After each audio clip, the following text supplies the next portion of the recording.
let's go. You lead the way. Where are we headed? Towards a net zero future, of course. Cleaner water, more electricity, a sustainable society. That's the destination we've set ourselves. This we know. Yes, we know exactly where we're going, but we need to get there quicker. So, let's build on the progress we've already made by working and walking together. With the right partners, tools and ideas, we'll become an unstoppable force. This we know. Right now, there are businesses who are putting technology and sustainability at the heart of everything they do. Brave leaders turning maybes into realities and building something better for everyone. Now is the time to look to the future and reinvent ourselves today, empowering others to do the same tomorrow. Yes, we know what the future holds, and we know how to get there. So, let's take charge of the journey today.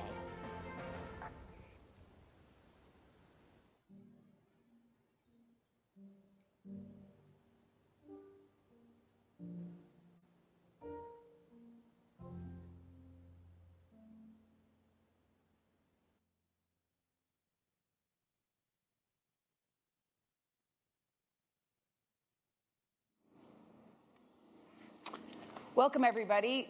Thank you for joining us for Scaling Climate Action Through Carbon, Data, and Intelligence. So the next hour is actually about how do we really move out of this target setting and ambition stage to making real things happen on the ground.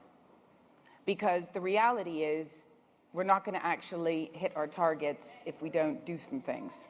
So, for those of you who don't know me, my name is Rachel Bartels. I'm Senior Managing Director at Accenture, and I'm a big one on audience participation. So everybody, grab a piece of paper, preferably recycled. You can use your e-thing as well, and write down the following numbers, because we're going to talk about them throughout the course of this hour. So, 50, 2.7, 1.5, 16, 2,131, and 2,422. Okay? Now, because I like to get started easy, you should all know what the 50, 2.7, 1.5, and 16 are, right? We need to reduce carbon by 50% to hit our 1.5 degree target. And right now we're heading to 2.7, and actually we're looking at a 16% increase in carbon. Okay, so really not a good scene. So, and the reality is we talk about climate change, but actually we need to be talking about a disaster. And the US military has got some absolutely amazing acronyms, and I won't mention them all because I'm supposed to actually keep this sort of fairly tidy. But they have loads of acronyms that they use to describe when a military mission goes south. Or goes bad, actually, I should say, goes bad.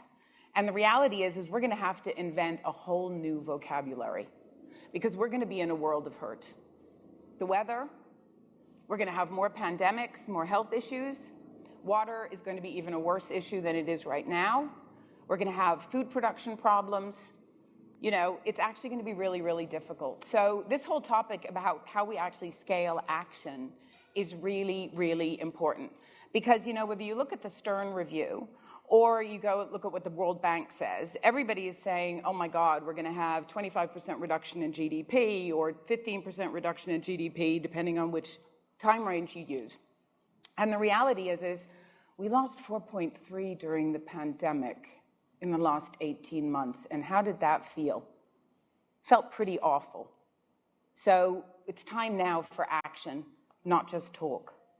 So I feel a bit like we're that frog, the fictitious frog that sits in the pot and the pot gets hotter and hotter and then gets boiled to death rather than jumping out and doing something about it. So ambition and commitments are ramping up, right? We've seen a huge increase in the demand for validation of the science-based targets to the point where they can't even actually validate them. You know, Dexter has run off his feet in a way that he never was before.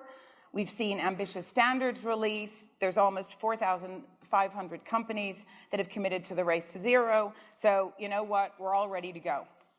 Now, but we've got to learn the lessons from the pandemic. And the reason I mention the pandemic is, who among you would have thought that within the span of 18 months, we would have not just one vaccine, but 6 vaccines for a novel coronavirus that we'd never had? We managed to get the NHS onto a digital platform within 2 weeks. They're not digital. 2 weeks, right? We had companies completely transform their supply chains. So the fact of the matter is, it's all too difficult is not the answer. We can actually do it. But we need intelligence to actually do so. And I think we need to take the lessons from the compressed transformation that we've experienced with the pandemic and apply them to climate action and to carbon intelligence. Now, what are we really talking about? Right now, carbon is a compliance and a disclosure problem. And we want to flip it. We want to flip it to a decision-making opportunity.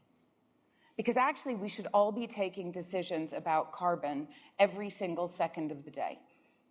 Whether, like me, you're buying a new duvet and the one that is recycled actually has a lower carbon footprint than the new one, to the chief procurement officer who actually sets out to say, we really want to help all of our suppliers become carbon neutral. And that's where we actually need to get to. So we're going to have a conversation about what practical steps some major companies are doing, what we are seeing at Accenture, to actually make that a reality. So at this point, I'd love to hand it over to Mauricio, who leads our carbon intelligence group and who is just knows more. I've known him for a very, very long time, and he was teaching me about carbon about 18 years ago, at which point I was like, really, is this going to happen? And he's like, yes, and as ever, he's right. So over to you, Mauricio. Rachel, thank you so much, and good afternoon, evening, or morning, indeed, to everyone. I'm really delighted to be here, and finally, I think, to be talking about moving from promises and commitments to action. I want to share with you our vision, for this increasingly critical, as you just outlined, Rachel, business capability, and that we're calling carbon intelligence, and I think it goes by a few other terms, depending who you talk to, and really its role, as Rachel was saying, in scaling climate action, and indeed unlocking not only shareholder value, but more importantly, the broader stakeholder value as we transition into being more responsible businesses. So let me just begin by recapping that point that you just made, Rachel, about that compressive disruption. We're in most industries today, and in particular, the more carbon and emissions-intensive industries, but right across the patch, we're seeing, this very strong pressure right across the stakeholders, whether it's investors voting out boards and, or asking you to change your strategic direction, to your customers, B2B, B2C, requesting, because they themselves are decarbonizing, asking for cleaner, more sustainable, lower carbon products, to the growing regulation, with the announcements of the new NDCs, et cetera. We're probably going to see a lot more, but already 60+ jurisdictions, national, subnational, have some sort of carbon price control or carbon pricing-based control or regulation, and that will only expand as the ambition grows and the urgency increases. And then, the disruption that's happening, both from digital and industrial low-carbon technologies, your business model, your value chain is being disrupted through these technologies. So that pressure is happening right across the patch. And so what that means is that businesses will have to deploy systems, capabilities, workflows, as you're saying, Rachel, to really control, to improve, to monetize sustainable products, sustainable services, to decide on the pivot of the portfolio or the new direction that the business has to take. And that needs to happen not as something you do on the side, but embedded right into the way you just operate on an everyday basis. And that's what we call carbon intelligence, is a new dimension of business intelligence.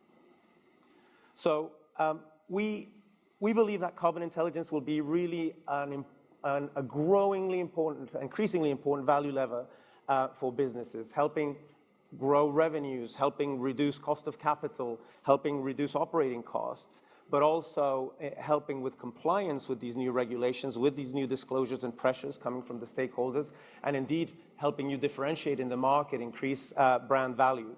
And that intelligence, as you start thinking about how you weave it into the enterprise and the types of value you can unlock, it starts from basics like we're setting targets. If you set a target, how do you allocate that to your business units, to your products, to your executives who need to deliver against those? How do you track performance against those targets?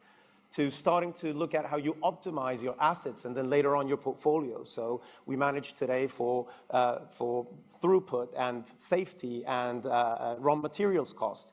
You still need to manage for those things. And earlier today, we were hearing in our supply chain session how you just need to embed that type of intelligence to take the same decisions, but in addition with a carbon lens. If you then go, and Chris Timmermans, our global supply chain and operations lead, was talking about how carbon and ESG intelligence, because we're starting with carbon, the elephant in the room, but it is about delivering the SDGs in 2030 and the broader sustainability.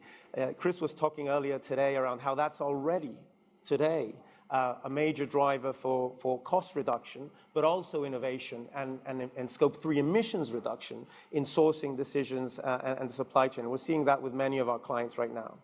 And all the way down to advanced capabilities. We're seeing some signs of this already today, but in the future, we firmly believe that just as you're competing on price, on quantity, and other dimensions, you're going to be competing on carbon, and you're going to be competing on broader ESG. And differentiating products, we're already seeing carbon-compensated LNG cargoes arriving to China. We've already seen the London Metals Exchange launching a green steel product. We're going to see those carbon-differentiated, ESG-differentiated commodities. So our vision is really that carbon intelligence and integrating carbon intelligence right across the business, across systems, across workflows, across processes is going to be really critical to make the whole value chain carbon intelligent. Maybe we start today with the enterprise, the operations later on, it'll be the whole value chain. So I really won't exhaust this slide, and we'll be delighted to share it, with folks interested. But it is that moving from, the basics, the business levers to make the value chain carbon intelligent to the decision useful things you need to have, like reducing, replacing, optimizing, offsetting in your operations, to predicting what your portfolio is going to do and how to rebalance it as you seek to pivot the organization, to indeed, that trading and monetization of this new source of value.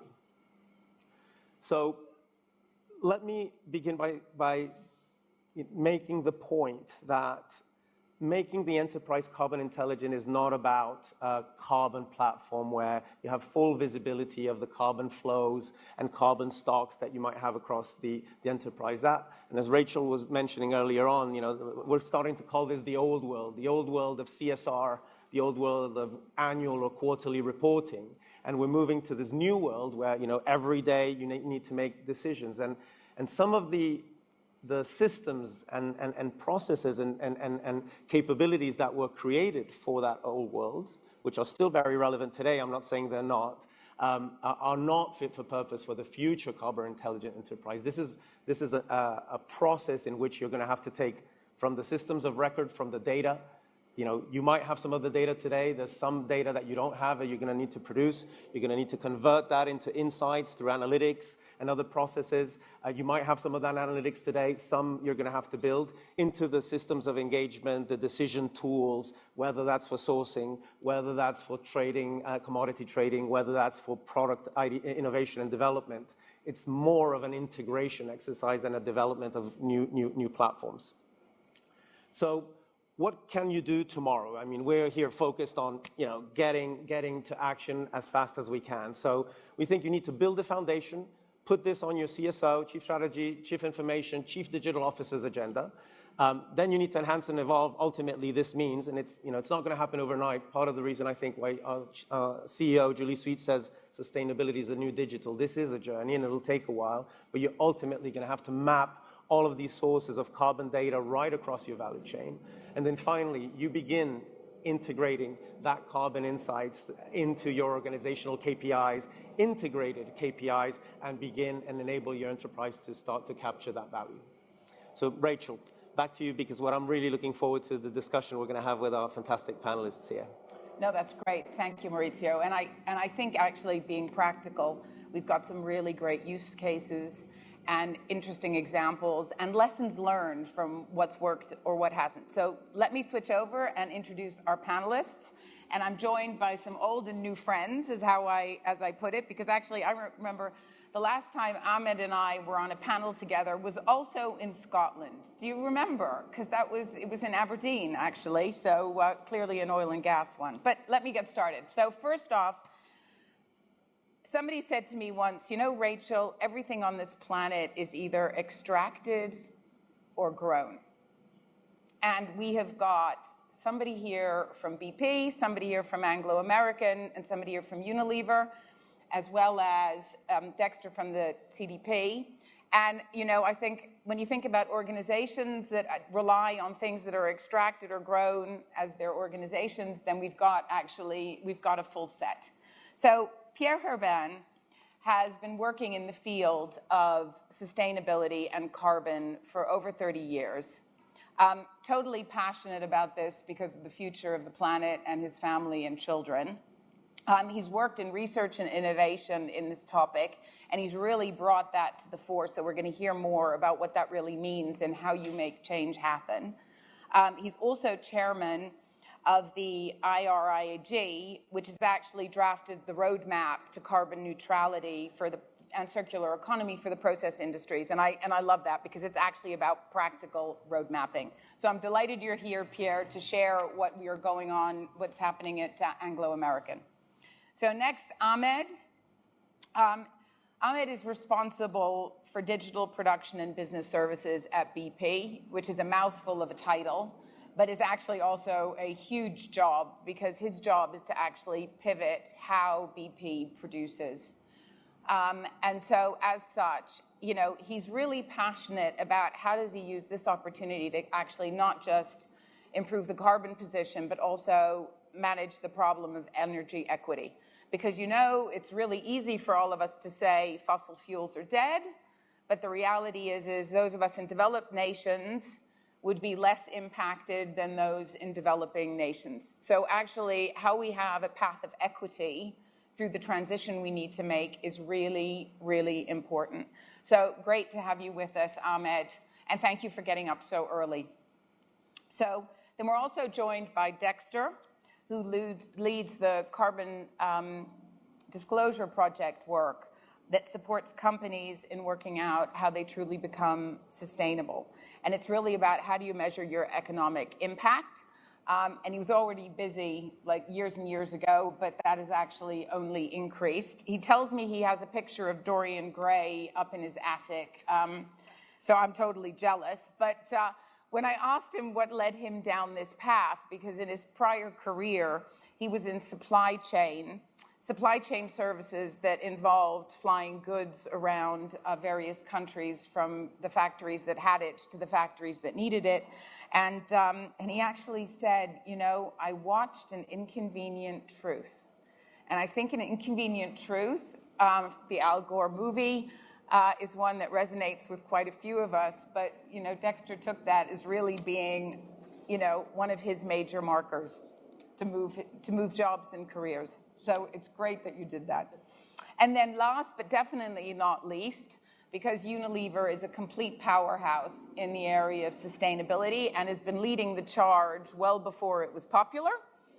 And basically, LD is the VP of Global Climate and Compass Sustainability Program for Unilever. So he basically drives the entire climate agenda within the Unilever value chain. And if you think about the number of products that Unilever actually has, the global reach, the communities that it actually impacts, and the sheer number of suppliers that are actually part of the Unilever ecosystem, then that actually is a huge network. And really, to be honest, a huge, huge force for good. And so, you know, his view is this is really around how are you purposeful in service of the communities that you're actually working with that are both supplying into your ecosystem but also buying your products. So, you know, the reality is we all get up every day to do this, not just because we think it's, you know, what we're doing for our jobs, but because actually we think it's the right thing to actually do. So with that, for those of you who were paying attention, I said the number 2131, right? That's the number of working days that we have between now and the 1st of January 2030. Okay? So we need to get moving, don't we?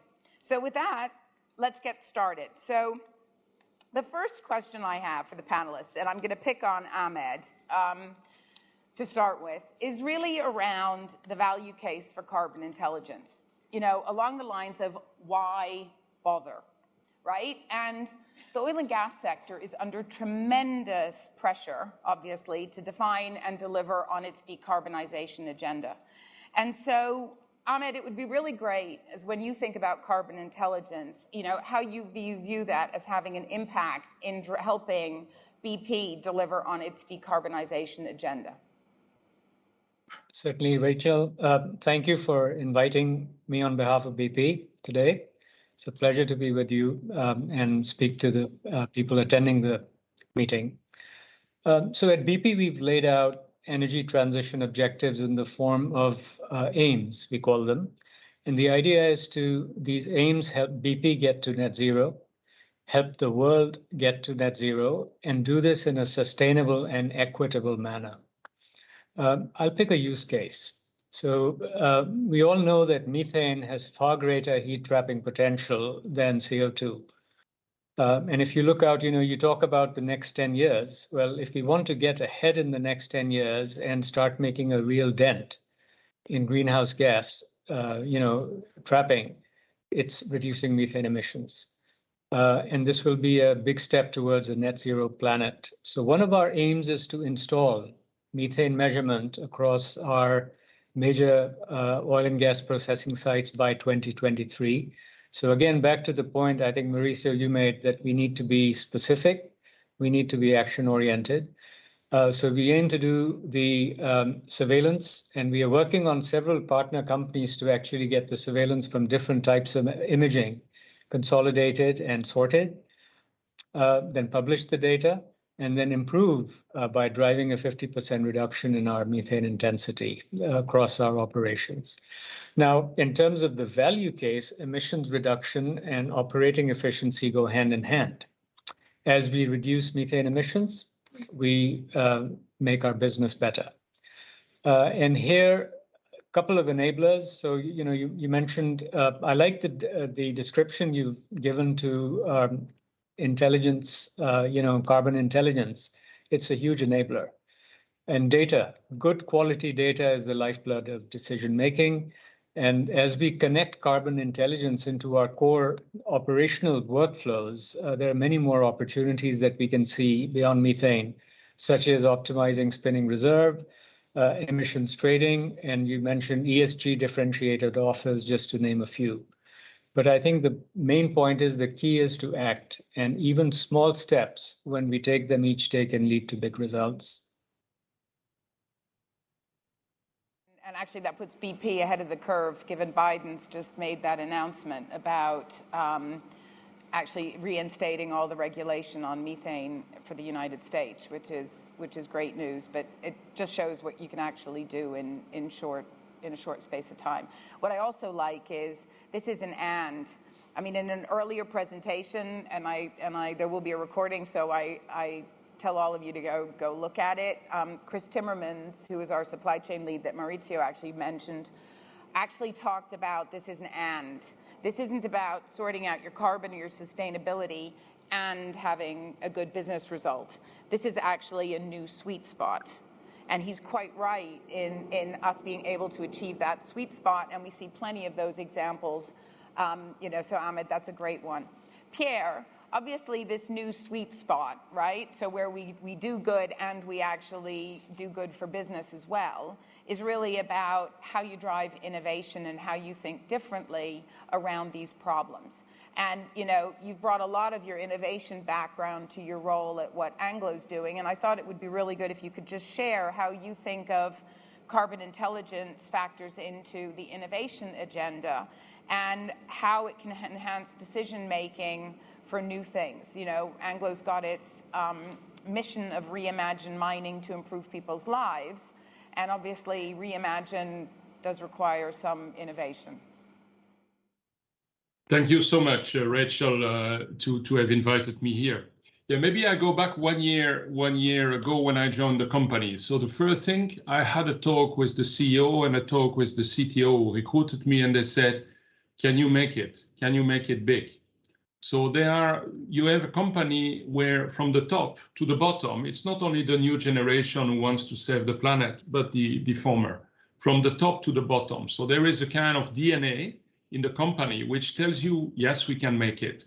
So first, this, I think, is a territory, I would say, creates the atmosphere for innovation and for the transformation. So a few years ago, they bluntly put an ambition, 30% by 2030 of reduction, neutrality by 2040. We were seen a bit like the pioneers, but it was an ambition. There was no real plan. There was a perception with quite a few facts that we could make it if we would focus. So last year we looked at the things, and that's where carbon intelligence, really rings the bell. Well, can we make it? How are we going to make it? We need to improve our energy efficiency. Actually, mining is breaking, stones and getting some metals and transporting that on the other side of the world very often. How can we reduce that and get carbon neutral? Energy efficiency, it's avoiding carbon. So it's avoiding the carbon from electricity, converting everything to renewables. It's moving from diesel, fossil fuel to renewable, etc. So we decided to take our destiny in hand and start to look at, I would say, a roadmap. No, we have a roadmap, we have a plan, detailed, and we move. Where innovation is important is that we aim at accelerating the trajectory to the objective and make it resilient, not just make it side by side, because it's very interesting. That was a bit the original idea. Every site would do it. And then you realize when you look at carbon, but you combine it with energy, with water, with resources, you realize that you're creating a new bottleneck. You're saving a problem, but you're moving the problem somewhere else. So we looked at it completely differently. We say, what if we would not look at one mine in the middle of South Africa, but 25 mines across the region? And then we would look at creating a renewable ecosystem. So what we are after now is creating 20-25 sites of renewable generation across 4 countries, which will feed the complete system 24/7 with a multi-gigawatt battery capacity in a mine with pump hydro storage. So we are creating an ecosystem, a landmark, which will transform, make first all employees very proud of doing that, but create something, make it possible for the country, the region. They say, wow, this is a good idea. That could, and that generates new connections with the utilities, with the government, etc. And when you look at that, you realize that the system becomes coherent and becomes persistent, becomes resilient.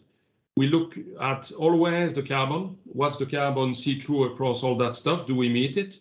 But also, do we get enough efficiency in the new system we develop? Because energy will be the limiting factor. You say, are we going to consume like we did in the past? We cannot. We have to reassess the way we do and be very frugal, very, very smart at producing a maximum with a minimum of energy. So that has been a first point. The second one, we also started measuring much more what we do. And every time you do that, you learn so much. So we have a series of innovation projects which aim at breaking the stones with less energy, like microwaving. Being smarter in selecting the stones you want to break to get the metal. So more sensoring, more intelligent. So doing more with less is part of it. Last but not least, we were also looking at speeding up the curve. An example is the trucks. We have trucks which are like ships, 400, 500 tons. And our OEMs, the provider, the supply chain, they said, well, we could move you to natural gas in the next 10 years, and we said, no, we go green, no. So we developed our own solutions with hydrogen, and potentially we will collaborate further, but we are starting with the first hydrogen truck in a month. So we don't want to wait for the transition to happen, but we want to be a lead into that. And what you see is by doing that, Yeah, it takes a bit of courage, but actually it's not that difficult, and you start to see collaboration opportunities coming. And that's where I think we have put the first landmark.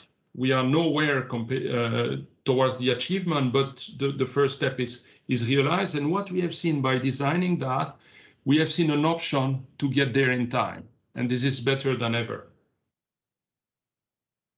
That's great, Pierre. And what I loved is your comment about, you know, it's cultural, it's from the top to the bottom and the bottom to the top, and how that drives both little actions, but also that you're playing across the ecosystem. Because there's some things we just cannot do by ourselves or within our own division or department within a company or even within a company. And so I think that's really powerful. Laurent David, how do you see it playing out within Unilever? Because, you know, both BP and Anglo American have pretty small value chains when you actually think about it in comparison to Unilever. And how do you see carbon intelligence fitting into making decisions about where to drive, where you're going to see the most value? So as Unilever, you know, we have what we call like a multi-stakeholder model, where we really frame and say, look, at the end we have a few stakeholders like consumer, customers, you know, stakeholders, shareholders, of course, and civil society. And for each of them, we decide what is relevant for them, right? From a stakeholder lens. And if we focus on the consumer, for example, consumer are the one which are you know, like wanting to know more and more about carbon. Okay, and I appreciate that not all consumers are yet carbon centric. Okay, but more and more are they want to know more. I mean, you take your example of buying a recycled don versus not. You know, you have more and more of a profile like you, and it's a massive opportunity for brands because it's I call that like a uncharted territory. It's still a space which has not been you know, developed too much by all brands, by all categories. Some are leading, you know, but still there's so much to do. So we see that as a massive opportunity for this. We also appreciate that it's a very complex topic for consumer because, you know, it's not like it's not only for consumer, for all of us. You know, there is not like a good answer, bad answer. It's the technology and also the science is changing. And what was kind of right or acceptable yesterday is not tomorrow. So we have also to be humble on the solution. So we feel we have also a role of you know, like having a smarter collective behavior. That's for the consumer, right? And sometimes, you know, we always say about putting a number on pack, but a number on pack is very difficult to say what is behind the number, right? You want to know how it's calculated, and you want to know how does it compare with others. What is an alternative for me as a consumer? So more than just a number on pack. That's one. And then after, if we focus on other, you know, like stakeholder or the suppliers, because at the end, you know, it's because we have a strong panel of suppliers that we can produce and grow our consumer base. Typically, suppliers, you know, it's a key opportunity for us to have this kind of carbon intelligence, both for the supplier, because that's a way to become more resilient as a supply chain, because we see already like more and more, you know, impact on our value chain, upstream value chain, because of the climate impact. So having more transparency on the carbon value chain in our supplier is critical for resilience and also for creating assets, because, you know, you could say that if I am a supplier which is, let's say, 20 or 30% emitting less carbon, this is an asset for the supplier as well as an asset for us as a customer of them, right? So, you know, we see that as a building value and new asset class. No, that's actually brilliant, both the points that you made on brand and the consumer and how you can put more power into the hands of the consumer for decision making, because it's one thing if it's just all of us as businesses, but then also it's also how you build long-term partnerships across the ecosystem that actually make it sensible for suppliers to actually invest in new technologies, new innovations. And that's a really powerful step forward. Now, then we got Dexter here, who's sitting here going, oh my God, we talked about this 20 years ago, and what do we do? We need to move faster. What do we need to do next? So I'm winding you up, I'm sorry. But sort of as a pioneer in this field, because you are, and you've spoken to thousands and thousands of companies and individuals on this topic. Yeah. You've assessed them, you've cajoled them, you've, probably wanted to, threaten them. What's your take on what you're seeing, like what you're hearing now, but also as sort of an orchestrator of the carbon data field? Like, how do we push this even further? Yeah, I think, first of all, we're not moving fast enough. So the key thing right now is that we move away from these kind of woolly commitments and these not very well backed up net zero target, and really get robust plans in place to show the world exactly how we're going to take action over the coming decade. And I actually mean over the coming 5 years. I mean, a lot of the commitments that we're still hearing about 2030, we're going to do this fantastic thing. We're now saying, show me the money. I actually need to see what you're going to do. In CDP, we score companies every year. Of the 13,000 that disclosed last year, there was about 195 that made it to the A list. It's going to be much harder in future to make it to our A list, just letting all of the companies here know it. And it's not easy now, right? But we're going to be looking much more towards the transition and what companies are actually doing to put in place the systems internally to drive this transition. And that's why I like your carbon intelligence angle and some of the discussions that we're having here. Particularly, I remember working with Unilever back in the early days of our supply chain work in 2010, 2011. And, they always said, we don't have a sustainability department because it's embedded in our people. And that was always great, because I found in those days their procurement guys really knew how to talk about sustainability with their suppliers. And that was quite an impressive thing. Now I'm seeing that a lot more in the market. You see it embedded in the procurement function. A lot of the leaders, the actual individual buyers are able to talk about carbon, but there's still a huge way to go. We have to make massive strides on R&D. We need a revolution. I mean, the time for incrementalism is over. So if the time for incrementalism is over, we need a revolution, we need fast action. We have 2,131 days from today, working days. You have a few more if you want to work weekends too. That's okay, that's your call. What's stopping us? What are the barriers? Why aren't we already moving at, the same speed as we did when we built the vaccine? I think there's an advantage at the moment. There's literally trillions of dollars swishing around trying to find a home in the ESG space. And, there's a lot of organizations benefiting from that perhaps should not. But there's a lot of money there to support this transition at the moment, certainly in the developed world. Now, massive question about the developing world, but I think here's an opportunity. If you look outside your own operations, look into your supply chain, and, supply chain seems to be the hot topic of today, so that's cool. I like that. That's my, that's my background, so I like it. But if you look into the supply chain of these corporations, you see the reach into the developing markets, you see the opportunity for technology transfer, all the things that we're talking about in the Blue Zone at the negotiations, all of those things are actually possible in an organization. A big consumer products organization, for example, can start to really push that learning down the supply chain and really getting that action in the supply chain. So I think the rewards are there. I think the consumer interest is there. I think government interest is there to a degree, certainly at a very macro level. And so, the time is now.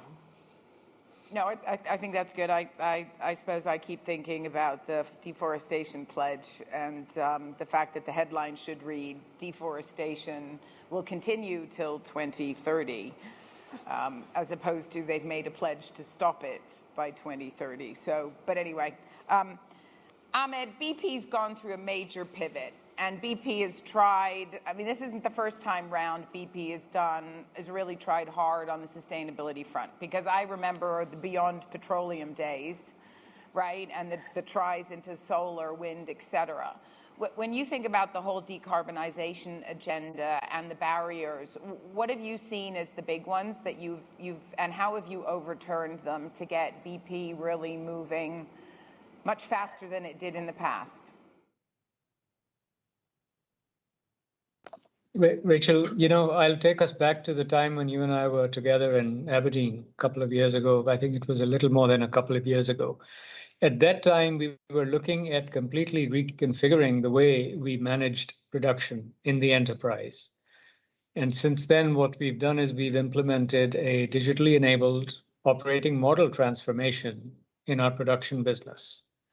And what we have learned through lessons, I think, hard-learned lessons, is that you need an integrated roadmap that addresses people, and by that I mean culture and talent and skills, process, and by that we mean how work gets done, workflows, and technology, and by that we mean innovation and how do you tap into it, not just internal but external innovation. You've got to create an integrated roadmap with all these elements together in one place.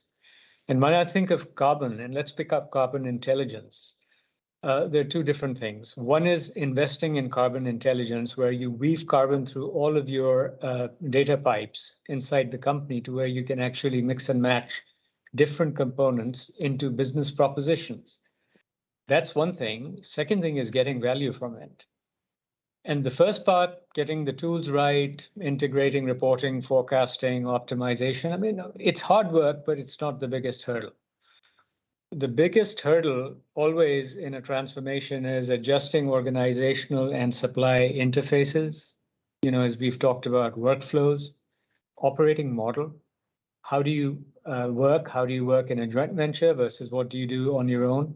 And embedding this kind of change is the real challenge, but it is also the key to value creation.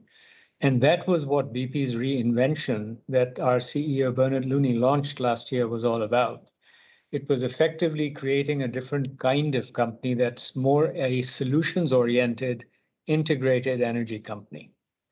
And that's what we are trying to drive. And beyond the areas that I work in, which is really about transforming our existing assets and their carbon footprint, we are also launching businesses in the low carbon, no carbon energy space. And then we are working on solutions with, cities and others like Aberdeen, Houston, cities that are highly dependent on energy as a skill base, but they also need to transform. So we are working with them to drive, their transformation. And finally, I'm an owner of an electric car. I've been in this, ownership mode for quite a few years. And just within the last few months, the offer that's available to electric car owners has improved dramatically.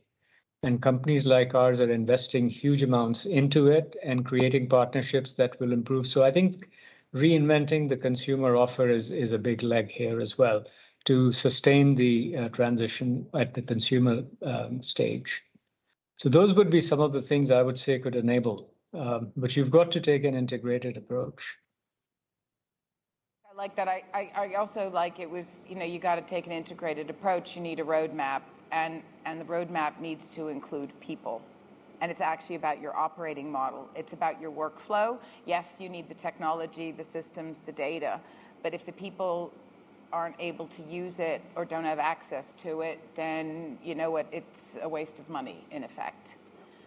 So, LD, you at Unilever have done a lot of work around a carbon intelligent organization and what that might look like. What's your views on how this might look in 3 to 5 years as we spin up our capacity to be more intelligent about carbon, change the way that we do our decision making? And what do you think are some of the things that are going to help everybody else speed it up? Because most of us don't have the luxury of working for Unilever, who has been trying this and doing things successfully for quite some time. So thanks for the question. I know that normally we're supposed to have 3 things only. You know, it's always better to have 3, but I have 7. So because we will have to work over the weekend, unfortunately. So I have 7, which at the end I feel make something because it's a complex topic. The first one is that in few years, you know, we will hopefully stop talking about targets and standards, but more focus on the delivery. Because, you know, like most of the discussion now is always about aligning target, discussing targets.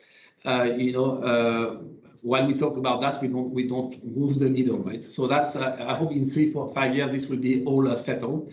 The other one is the second one is being data centric, and if not real time, near time, because and very simply. 20%, I would say between 20-30% of the energy can be saved just by having more data on how you operate your business, at least at Unilever. I don't know about others, but I found that it's a common thread that a lot can be done, and I can say that's almost this is low-hanging fruit compared to expecting new technology to save us. We have all the tools to be more data centric, so that's the number 2. The number 3 is being transparent internally as well as externally, because at the end it's a value chain, and carbon has no border, and we always pledge for being more transparent. I think this is an area where we have to be as a value chain, right? So that's the number 3. The third one is understand the required technology and the nature-based solutions.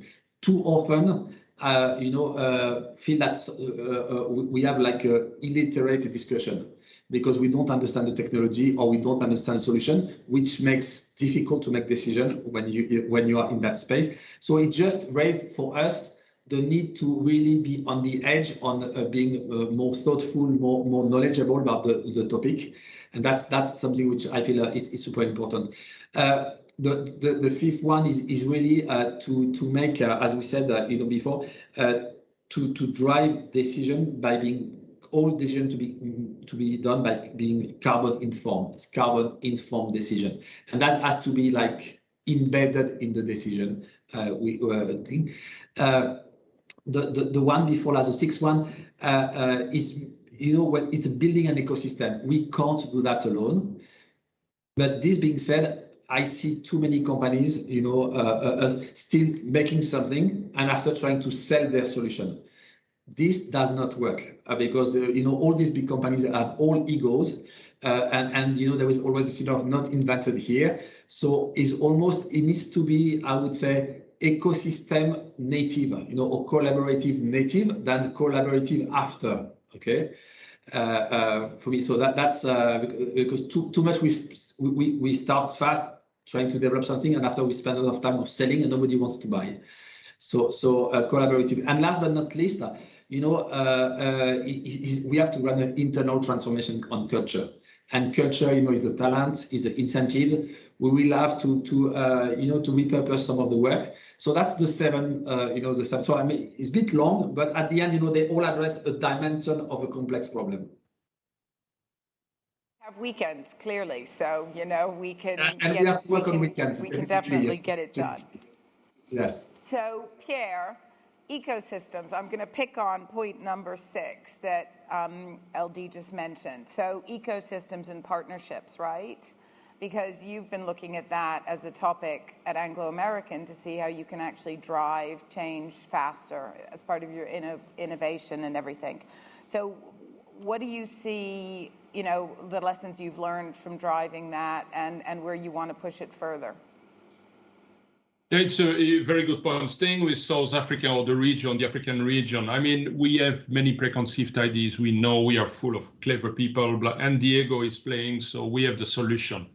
Actually, no, we have an idea, and we believe it's a solution. So what we have done here is really mapping the stakeholders, mapping the key stakeholders, then the second row of stakeholders, the real ecosystem stakeholders.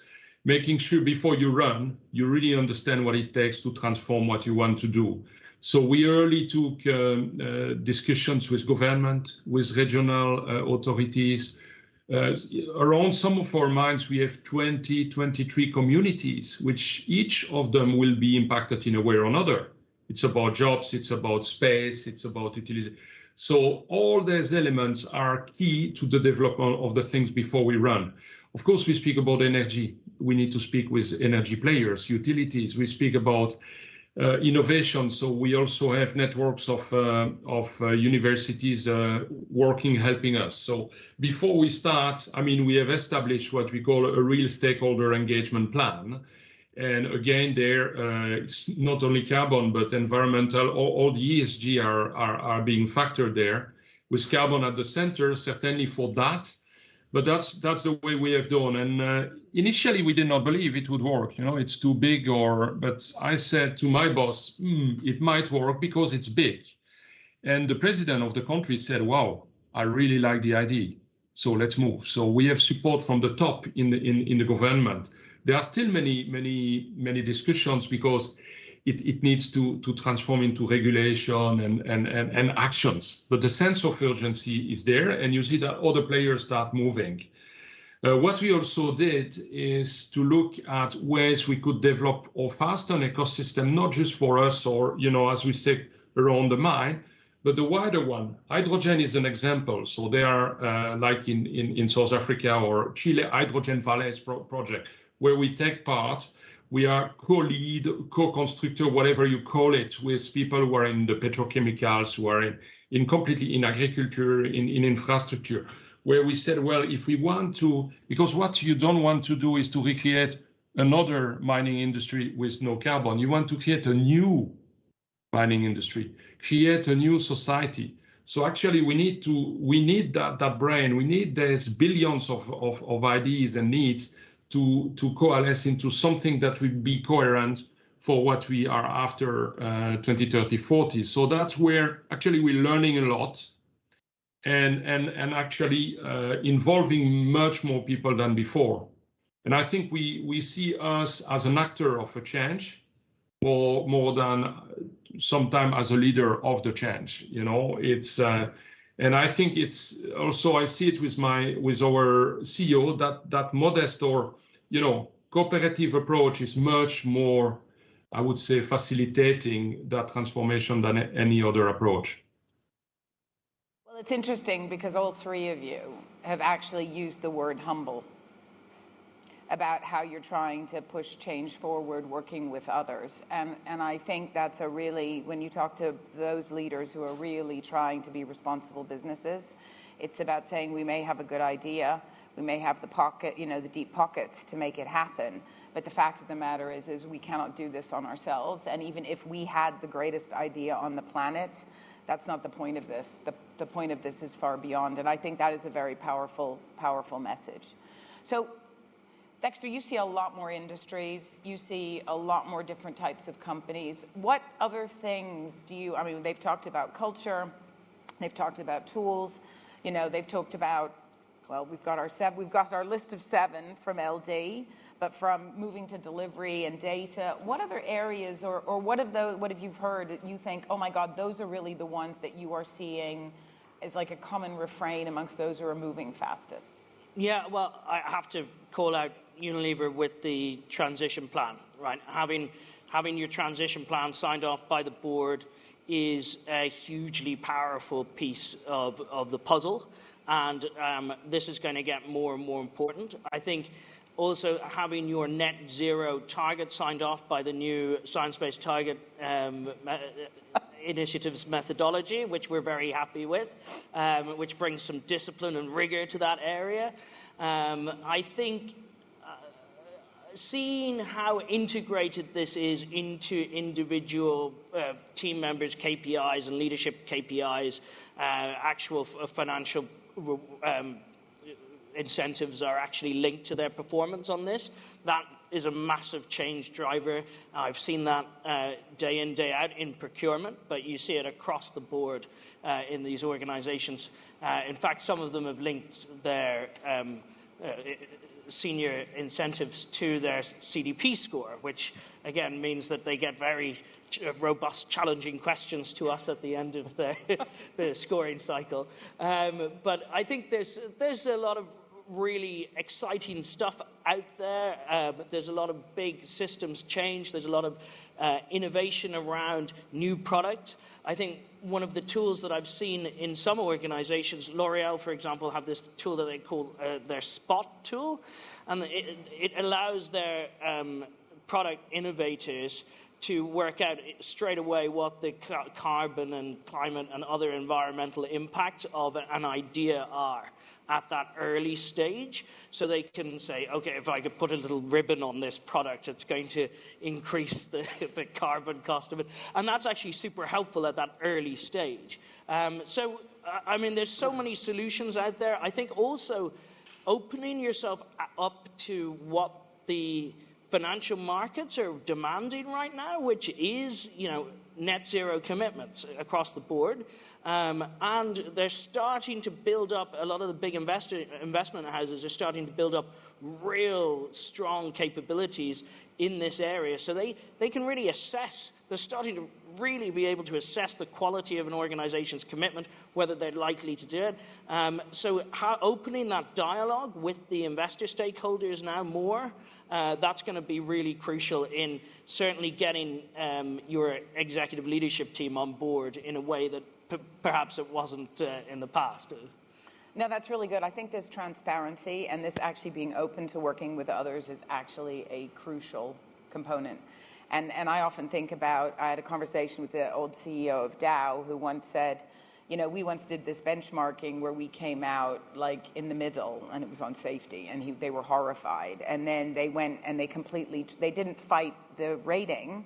They just said, we have to transform safety.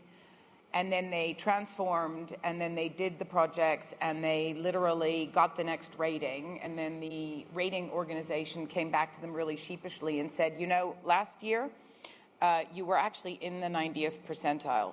But now you've just completely blown they did a P101, Pierre, right? They just blew the edges of the performance benchmarking. And I think for a lot of us, it's just sort of take the number and then say, oh my God, I've got lots more I can do. So we're going to open it up for audience questions. But while we're waiting for those questions to come through, because I have some technology that will in theory work, and maybe some of you have a question, each of you really quickly, you've already mentioned lots of use cases, but best use case, additional use case that is really where you've used carbon intelligence to transform something. Starting with you, Ahmed, what's your other use case within BP?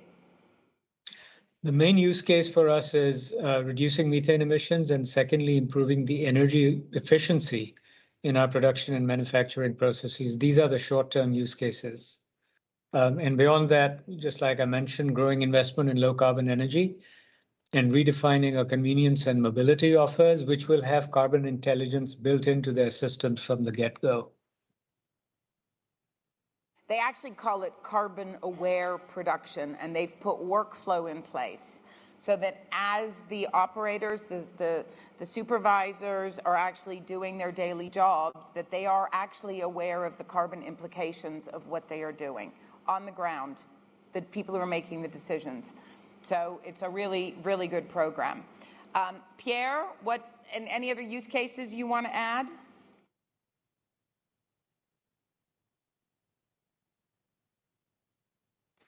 Yeah, I switch on the mic. So I could speak about the ecosystem because in 4 months we came to a plan and we saw as well that we will, and it will come later, but be able to accelerate our ambition. And we completely turned the view of the company. The company was after that, but they did not realize the potential. So I think the combination of the data and a serious data analysis convince people and create a new modus operandi and a new way of thinking in the company very rapidly. Oh, great. And LD? So I would say that we have almost 300 sites. So the use case is to be able to drive the the decarbonization of our site at scale, at speed, so that's will be the use case where we have a community which is passionate by the topic and really very active. I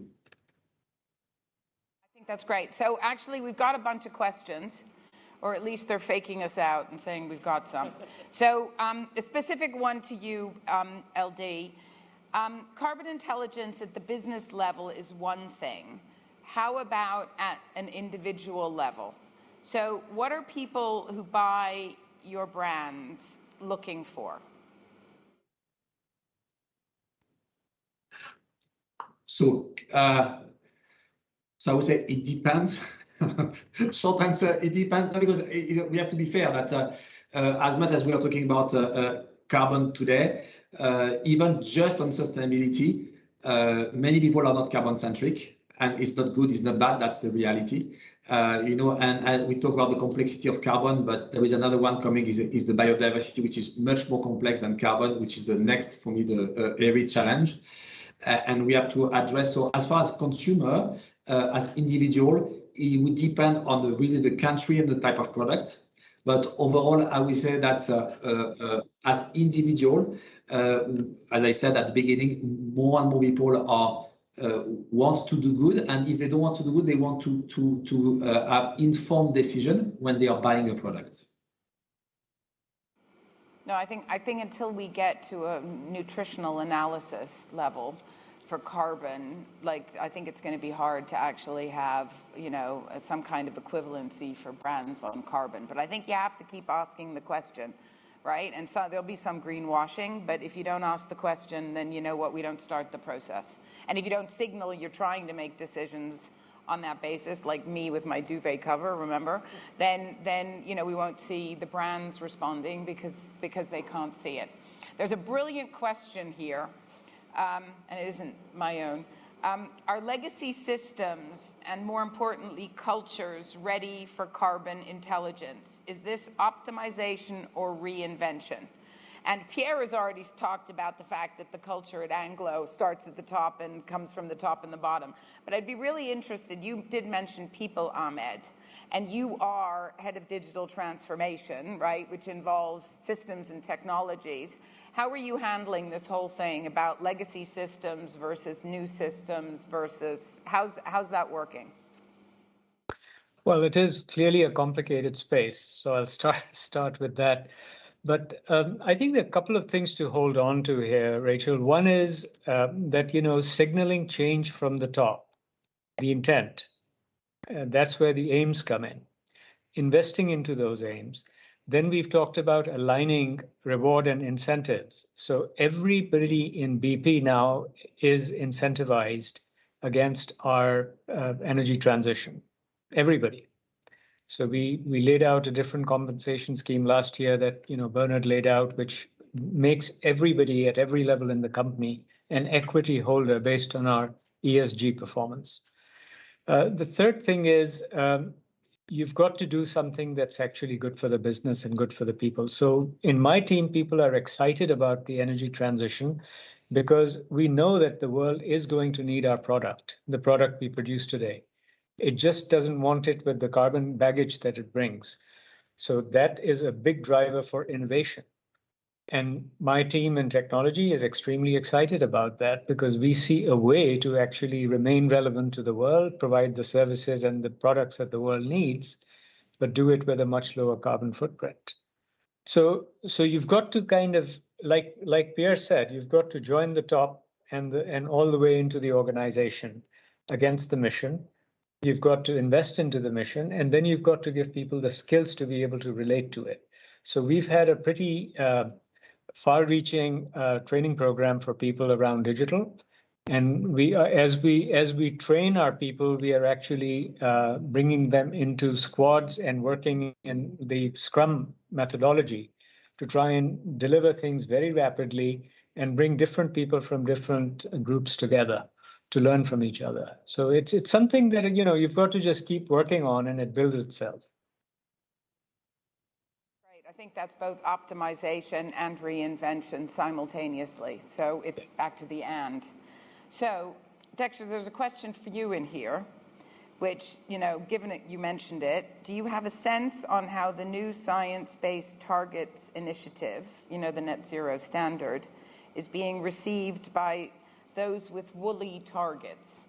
So might we see some firms back off?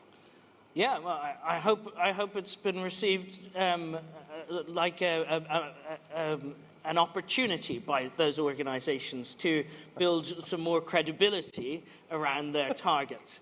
I hope. At worst, potentially, they're probably quite scared by it. I mean, look, there's a lot of things that we need to look at here. It's important to consider the extent to which large, heavy emitters are investing in the transition rather than business as usual. And so we have to look at that. And we have to examine that as part of a net zero strategy. We as a society now need to start asking these questions of organizations in a way that we didn't before.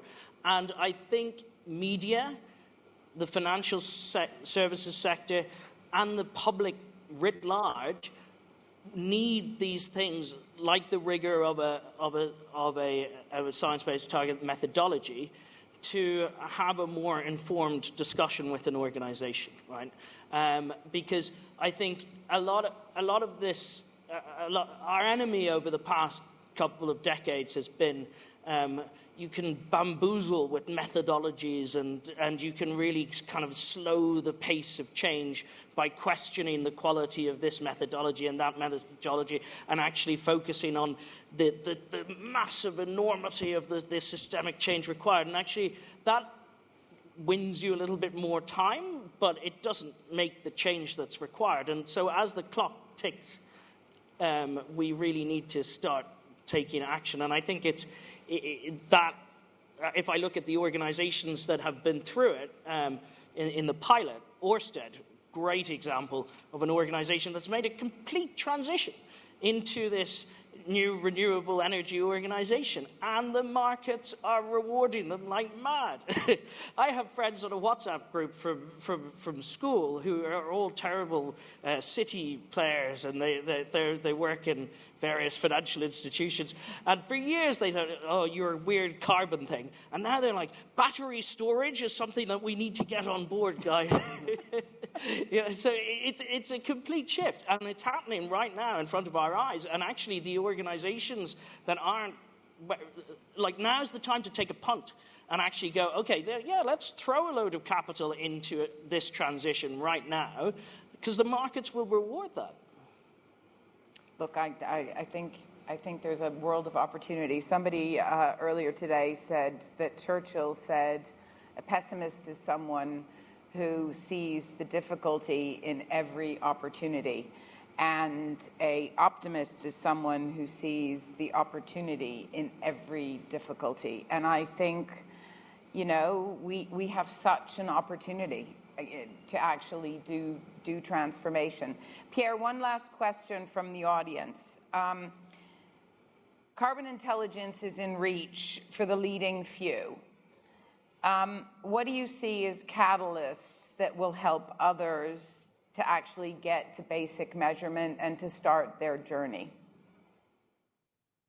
I think one way is collaboration. What I see with many companies, like our suppliers, they come with another, they come from another place where the pressure was, let's hope it will change, but not the way it is today.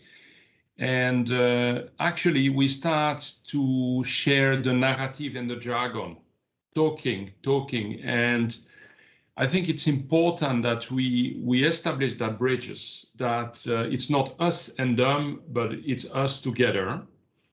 And what I've seen is phenomenal transformation through partnership. And often we own part of the solution. So in my former career and today also with Anglo, we are really at the edge of fixing new partnerships, and you see the enthusiasm because you bring two types of knowledge together, and it will create something much easier and stronger. And I think for a wider audience, we have to do that. I was mentioning the stakeholder engagement. We need to have a narrative that is not a narrative of engineers between and for engineers, but a narrative for the society that everybody can understand and see it is included. The inclusion is important. The second thing we have to see, and 30 years in industry, I'm trying to communicate with everyone, but even in my street, when I've been working for Shell, I'm working for Anglo, they say, ooh, you work for the enterprise, there's companies. And I think we have a big job to do still to explain what we do and simplify the jargon, because the things are very simple and we have no time for that. So we really spent more and more time already in Anglo to the narrative. Make it simple, make it a bit more universal, avoid acronyms and industry narratives, but get it simple. So that's my simple answer to that. Brilliant. Look, we've run out of time, literally. And I just want to say a huge thank you to the panelists. So thank you, Dexter. Thank you, Ahmed, LD, and Pierre, and Maurizio as well.